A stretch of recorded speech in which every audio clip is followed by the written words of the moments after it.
Audrey's POV. Totoo nga ang narinig ko na hindi peke ang kasal namin.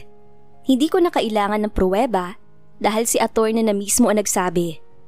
Ngunit kailangan ko pa rin malaman kung bakit at ano ang dahilan.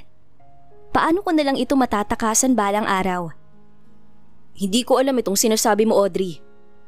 Aniya, may kinuha si attorney sa kanyang bag at inabot iyon sa akin. Narito ang address ng law firm ko at ng numero ko. Puntahan mo ko o kaya tawagan kapag may oras ka. Hindi ito ang tamang oras para pag-usapan natin yan. Mukhang may pupuntahan ka pa. Salamat, attorney. Mahina niya akong tinapik sa balikat saka umalis. Nangihina na umupo ako sa gilid habang pinapakalma ang sarili ko. Hindi muna ito ang giisipin ko. Ang anak ko na nandoon sa loob muna ang aalalahanin ko. Siya muna. Siya ang mahalaga dito ngayon. Wika ko sa sarili. May natanaw akong bakery sa kabilang kalsada. Bibili muna ako ng chiffon cake para sa anak ko. Panigurado, matutuwa yun. Lalo na kapag nalaman niyang kay Diego ito galing. Mama! Mahigpit na niyakap ko sa anak ko nang magkita kami. Mama ko! Humihikbi na niyakap niya ako pabalik. Sorry, Mama. Sorry po. Kumalas ako ng yakap at hinalikan ng kanyang muka. Huwag kang umiyak, anak. Huwag kang mag-sorry dahil wala kang kasalanan. Pag-aalo ko at pinahidan kanya mga luha. Paano po ang work mo? Humihikbi na saad niya. Mas mahalaga ka sa akin, kaya tama na ang iyak. Hindi tayo makakalabas kaagad dito. Paano na tayo mamamasyal niyan? Pinilit niyang tumigil sa pag-iyak, ngunit ayaw matigil ang pag-agos ng luha niya. May dala pala ako, anak. Kinuha ko yun at pinakita sa kanya. Chiffon cake galing kay Sir Diego. Lumiwanag ang kanyang muka nang makita ang laman niyon. Ang sabi ni Diego, gusto niya rin matikman mo ang favorite niya. Wow! Pareho pala kami ng favorite ni Sir Diego. Nakakatuwa, Mama. Kasi pareho kami ng favorite, tapos magkaparehas pang simula ng letters ng pangalan namin. And it's give me a hint na baka nga siya si Iggy. Bigla akong pinanlamigan ng kamay nang maalala ko ang bagay na yon. Pareho sila na paborito ng chiffon cake. Nabanggit rin ni Diego sa akin noon sa mansyon nila na paborito rin niya ang kangkong with bagoong. Ganoon rin si Dustin. Yun din ang paborito niya. Pareho din sila mahilig sa chess at sa pagdrawing. Pwera lang sa pagiging engineer ng anak ko dahil hindi naman engineer si Diego. Tanging ngiti lang ang sagot ko sa anak ko. Gusto mo ba kumain dito? Nasaan pala sila wala nanay? Pagdating ko kasi wala si inay. Mag-isa lang si Dustin sa kama niya. Pero may mga kasama naman siya dito sa ward kaya ayos lang na iwanan siya. Sabi niya, bibili lang daw siya ng tubig sa labas. Naubos na kasi ang tubig, Mama. Pinaghati ko siya ng cake. Ako na rin ang nagsubo sa kanya at tuwang-tuwa ang anak ko. Nasasarapan siya at panay sabing tatawagan namin si Diego dahil gusto niyang magpasalamat. Baka nasa work yun, anak. Bukas na lang o kaya kapag nakalabas ka na. Hindi naman siya nagpumilit. Nang matapos kumain ay maya-maya lang nagpaalam na itong matulog. Nang makabalik si inay, lumabas ako para bumili ng hapunan namin. Pinauwi ko rin siya sa bahay para makapagpahinga siya. Nandito naman ako. Ako na ang bahala sa anak ko. Paidlip-idlip lang ako ng tulog. Binabantayan ko ang bawat paghinga ni Dustin. Kapag ganito ang nangyayari sa kanya, hindi talaga ako nakakatulog ng maayos sa pagbabantay. Sabay kami nag-umagahan. Naging maayos na rin ang paghinga niya. Tinanggal na rin ng doktor ang oxygen support niya. Pero hindi pa siya pwedeng makalabas. Kailangan niya pang obserbahan. Sa ngayon, wala pang heart donor na nagmamatch sa anak mo. Sabi ni doktor nang kausapin niya ako. Malaking halaga ang kailangan kapag nag-request ka. Pero huwag ka mag-alala. Sa ngayon, aasa na lang muna tayo sa medication at tamang pag-alaga sa kanya hanggang sa makakita tayo ng heart donor na nakamatch sa kanya. Matagal na kami naghihintay sa heart donor ni Dustin. Ngunit ang palagi nilang sinasabi, walang kamatch. May nakauna sa listing, mayroong priority. Pero pagdating sa anak ko, wala. Lumapit na rin ako sa mga foundation na maaaring makatulong sa kalagayan ng anak ko. Ngunit ilang taon na ang nakalipas, kahit isang text, wala man lang akong natanggap. Sabi ng doktor, hindi naman malala ang sakit ng anak ko. Pero bilang isang ina, ayaw kong nakikita na nahihirapan ng anak ko sa kalagayan niya. Hindi makalaro, hindi magawa ang bagay na gusto niyang gawin dahil bawal. Masakit makita yung anak mo hanggang tingin lang sa mga bata na tumatakbo. Naglalaro ng habul-habulan, samantalang siya, hindi makalakad sa malayo dahil hinihingal na.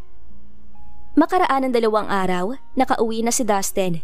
Pumunta ako sa school niya at personal na kinausap ang teacher niyang ipaliban ko muna siya sa klase ng 1 linggo. Pumayag naman sila dahil na rin sa kalagayan niya. Pinagmamasdan ko siya na mahimbing na natutulog. Habang tumatagal, nakikita ko ang mukha ni Diego sa kanya. Ang hulma na kanilang muka, ang makapal nitong kilay at ang matangos niyang ilong. Parehong-pareho sila. Kung ihahambing ko para akong nakatingin sa batang version ni Diego. Nay, aalis ho ako. Babalik rin po ako agad. May pupuntahan lang po ako. Paalam ko. Mag-ingat ka anak. Pumunta ako sa address na nakasulat dito sa calling card ni Attorney Marky. Malaki ito at mataas ang building. Magtatanong sana ako kung saan ang office niya nang may tumawag sa akin. Audrey, it's nice to see you again. Pagbati ni Attorney Marky na makalapit sa akin. Magandang araw sa iyo, Attorney. He chuckled. Ang formal naman, Marky na lang. Halika sa office ko. Doon tayo mag-usap. Mukhang mahalaga yung ipapakonsulta mo ah. Nasa last floor ang office niya. Malaki yon, malinis at maaliwalas. Pinaupo niya ako sa sofa. Nagtimpla muna siya ng kape para sa aming dalawa bago umupo doon sa sofa na nasa kaliwa. Paano pala pag hindi naging peke ang kasal namin? Ang sabi ni Diego, okay na, nakausap ka na niya tungkol doon. Kaya paano nangyari? Naguguluhan na tanong ko. Hindi sinabi sa akin ni Diego ang tungkol sa bagay na yan bago niya ako sinabihan na ako ang magkasal sa inyong dalawa. Nakiusap lang siya sa akin noon na ako nang bahala sa lahat ng sa ganon, hindi kayo mahasal dalawa. Pero wala siyang sinabi na gawing peke yun. Tumayo si attorney at may hinalungkat sa drawer. Pagbalik niya, inilapag niya sa mesa ang marriage certificate namin ni Diego. Ang sabi niya rin, dito raw muna ito. Hindi ko na alam kung ano ang sasabihin ko nang makita ko ang marriage certificate namin. Hindi ko na rin alam kung ano ang mararamdaman ko. Ang tanging naiisip ko lang ngayon ay kung paano makawala sa kanya pagdating ng panahon na hindi ko na kaya. I don't know the whole story between you and Diego at kung bakit nagulat ka na hindi peke ang kasal nyo. Pero huwag ka mag-alala.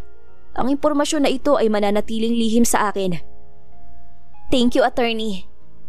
Iyon na lang ang nasabi ko at pinakatitigan ang papel na nasa ibabaw ng mesa. Napakahina mong attorney! Naibuga ni Marky ang kanyang kape nang sumulpot bigla ang isang babae. Pati ako ay nagulat din. Galit na galit ito na sinugod si Marky at pinaghahampas. Binuntis mo na nga ako! Pangangaliwa ka pa! Manluloko ka? Ipakukulong kita! Kakasuhan kita! Si Marky naman ay parang hibang na nakatingala sa babae habang pinaghahampas siya. Nahimasmasan lang siya nang humagulgol ang babae at napaupo sa sahig. Ayun, sa wakas, nakabuo din. Hiyaw ni Marky at napasuntok pa sa hangin. Ayan, permahan mo nang wala ka nang kawala sa akin. Ang babae naman ngayon ang napatulala nang ilahad ni Marky sa kanya ang marriage certificate at ballpen na basta nilang hinablot sa table niya. Asawa yan ni Iggy, hindi ko siya babae. May pinag-uusapan kami. Saan mo ba napulot yung salita na yan? Napanguso lang ang babae saka humingi ng tawad kay Audrey. Tumigil rin ito kalaunan sa pag-iyak at umalis. Pagpasensyahan mo ng girlfriend ko ha, napagkamalan ka pa. Ayos lang, ganyan siguro kapag buntis. Habaan mo lang ang pasensya mo. Siya nga pala, legal ba magpa-DNA test ako na walang pahintulot doon sa tao? Tungkol ba ito kay Diego at sa anak mo? Namutla ako. Bakit alam niyang may anak ako? At bakit naisip niyang para doon sa kanilang dalawa ang DNA na gagawin ko? Nagulat din ako na makita ko yung anak mo. Akala ko batang Diego ang nakita ko. Pero hindi ko naman iniisip kaagad na posibleng anak nga yun ni Diego kasi wala naman akong nabalitaan na may babae siya noon. Gusto mo bang ipa-DNA sila? Ako nang bahala. If you want. Pwede ba? Gusto ko lang makasiguro. Oo naman, walang problema. Mahihilingin rin sana ako. Kung maaari, sa ating dalawa lang ang bagay na to. Wag rin sana makarating kay Diego na pumunta ako dito. He smiled. Walang problema, Audrey. Makakaasa ka sa akin. Sabihin mo lang ako kapag dala mo ng sample nang maipatest ko kaagad. Hindi na ako nagtagal pa sa office ni Marky. Nag-text sa akin si Inay, hinahanap na ako ni Dustin. Bago umuwi, bumili ako ng mga prutas at 2 chiffon cake. Mama! Sinalubong ako ni Dustin nang makita ako. Akala ko po umalis ka na. Sabay kaming pumasok sa loob ng bahay at pinakailaman kaagad ng anak ko ang dala ko. Nang makita ang chiffon cake, pinapak niya kaagad iyon. Hindi pa ako babalik doon sa mansyon. Hinihintay ko pang text ni Diego. Nasa ibang bansa kasi siya. Tumango si Dustin at nagpatuloy sa pagkain. Ang ending, hindi siya nakakain ng hapunan dahil nabusog na. Buong linggo alagang-alaga ko ang anak ko. Sinulit namin ang araw na magkasama kaming dalawa. Pinaliwanag ko rin sa kanya kung bakit wala siyang tatay. Hindi niya pa man maintindihan ng maayos sa ngayon. Alam ko, darating din ang araw na maiintindihan niya mga sinasabi ko. Kapag dumating ang araw na pagtagpuin kayo ng tadhana ng tatay mo, huwag kang magalit sa kanya ha. Ayaw ko kasing tumatak sa isip ng anak ko na masama ang tatay niya dahil hindi niya kami kilala, na wala siyang halaga para dito. Pinaintindi ko sa kanya na ako ang may kasalanan at hindi ang kanyang ama. Hindi pa rin nag-text si Diego kung kailan siya uuwi. Para maisagawa kaagad ang bala ko, umuwi ako sa isla at naghanap ng bagay na pwedeng gamitin para sa DNA test. Kinuha ko ang toothbrush ni Diego, pati ang ilang hibla ng buhok niyang naiwan sa suklay, kinuha ko rin. Nang makabalik na sa syudad, ibinigay ko kaagad iyon kay Marky. 3 araw ang hinintay ko bago dumating sa bahay ang DNA result na pinadala ni Marky. Mag-isa lang ako dahil balik eskwela na si Dustin at si Inay ang kumuha ngayon sa kanya. Nanginginig ang kamay na kinuha ko ang laman ng envelope. Napasinghap ako, kasabay ang pag-alpas ng luha ko nang makita ang resulta. 99.9%. Anak nga siya ni Diego. Ibig sabihin, si Iggy at Diego ay iisa. Napaupo ako sa sahig na sobrang panghihina sa mga nalaman. Hindi ko akalain na ang lalaking matagal ko nang kasama ay siya pala ang ama ng anak ko. Ang mag-ama na walang kamalay-malay na magkapamilya silang dalawa. Kaya pala ang lapit ng loob nilang dalawa. Kaya pala hinahanap-hanap siya ni Dustin dahil tulak pala iyon ng bugso ng kanyang puso. Kaya pala ganoon na lang kasaya si Diego tuwing kausap nito ang anak ko. Dahil mag-ama sila. Inayos ko ang aking sarili nang marinig ang boses ng anak ko na paparating. Tinago ko ang papel sa ilalim ng kama bago lumabas upang salubungin siya. Tumunog ang cellphone ko. Tumatawag si Diego. Tumikhim ako nang mawala ang bikig sa aking lalamunan bago iyon sinagot. Hay, nasa bahay ka ba ninyo? Nandyan ba si Dustin? Pwede ko ba siyang makausap? Masiglang wika niya, ngunit ramdam ko ang pagod sa boses niya. Oo, kakauwi niya lang galing school. Ma, si Sir Diego ba yun? Namiss ko siyang kausap. Sana next time, payagan mo na ako na magkita kaming dalawa. Nanikip ang puso ko. Ano ang sunod na mangyayari kapag magkita silang dalawa? Tatanggapin kaya siya ni Diego bilang anak? Ano na lang ang sasabihin ni Ma'am Claudia? Baka pati anak ko, madamay. Kahit apo niya pa ito. Baka wala siyang pakialam na masaktan ng bata. Dahil isang mahirap ang nanay ng apo niya.